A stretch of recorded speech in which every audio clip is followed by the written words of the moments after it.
Cos A minus sine A plus 1 upon cos A plus sine A minus 1 को prove करना है cosecant A plus cot A के equal, और using this identity cosecant square A plus is equal to 1 plus cot square A. तो देखिए left hand side ले लेते हैं पहले, और लेफ्ट हैंड साइड जो है हमारी कॉस और साइन की टर्म में है, जबकि आंसर हमें कॉसिकेंट कॉट की टर्म में लाना है, और फॉर्मूला जो यूज़ करने को बोला है वो भी कॉसिकेंट कॉट वाला है। तो पहले इन टर्म्स को हम जो है कॉसिकेंट और कॉट में कन्वर्ट कर लेते हैं।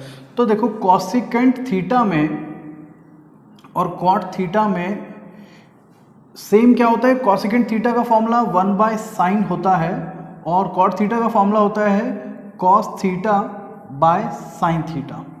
तो अब अगर हम देखें इन दोनों में अपॉन में साइन थीटा कॉमन है, तो यही कॉसिकेंट कॉट की टर्म लाने के लिए इन सबको हम जो है साइन से डिवाइड कर देते हैं। तो now divide numerator and denominator by sine theta. यह हमें लेफ्ट हैंड साइड में करना है। तो ये cos A by sine A हो जाएगा minus sine A by sine A plus 1 by sine A upon, similarly denominator में भी ये हो जाएगा cos A by sine A plus sine A by sine A minus 1 by sine A. Now cos by sine होता है cot theta, तो हो जाएगा कॉट ए, यहाँ साइन ए से साइन ए कटेगा, ये हो जाएगा माइनस में 1 प्लस 1 बाय साइन ए, यहाँ बताया आपको कॉसिकेंट थीटा होते हैं, तो ये हो जाएगा कॉसिकेंट ए। अपॉन में भी सिमिलरली ये कॉस बाय साइन हो जाएगा कॉट ए, यहाँ साइन ए से साइन ए कट, ये भी 1 आ गया प्लस में 1 और माइनस में 1 बाय साइन हो गया कॉसिकेंट ए। हमने इनको कॉट कॉसिकेंट की टर्म में कन्वर्ट कर लिया है। अब उस फॉर्मूले का अगर यहाँ पर यूज़ करने की बात करें तो यहाँ से अगर 1 की वैल्यू निकालें, क्योंकि कॉसिकेंट स्क्वायर नहीं है कॉट स्क्वायर नहीं है, तो यहाँ से अगर 1 की वैल्यू निकालें, 1 को इधर ले आते हैं, ये हो जाएगा माइनस 1 और इसे उधर भेज देते हैं, ये हो जाएगा cot square A minus cosecant square A. तो हम माइनस 1 की जगह अब cot square A minus cosecant square A डाल सकते हैं। तो पहले तो ये cot A plus cosecant A as it is लिख लेते हैं, cot A plus cosecant A, और माइनस 1 की जगह ये टर्म आएगी।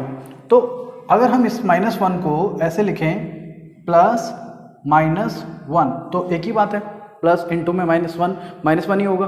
तो हमें बाहर जो है प्लस का साइन लगाना है और सिर्फ माइनस 1 की जगह ये वैल्यू डालनी है। तो माइनस 1 की जगह आएगी ये value cot square A minus cosecant square ए, और ब्रैकेट के बाहर पॉजिटिव साइन है, तो अंदर अगर हम ब्रैकेट हटा भी देंगे तो उससे कोई फर्क नहीं पड़ेगा। ना अपॉन में ये same term cot A plus 1 minus cosecant A.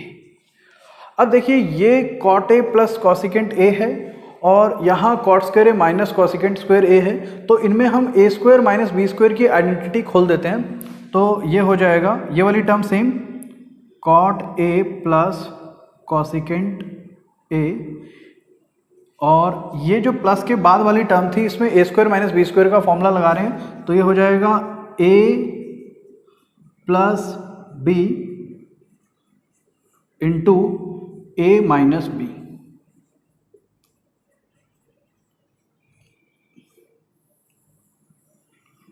और इनके अपॉन में सेम यही term cot A plus 1 minus cosecant A.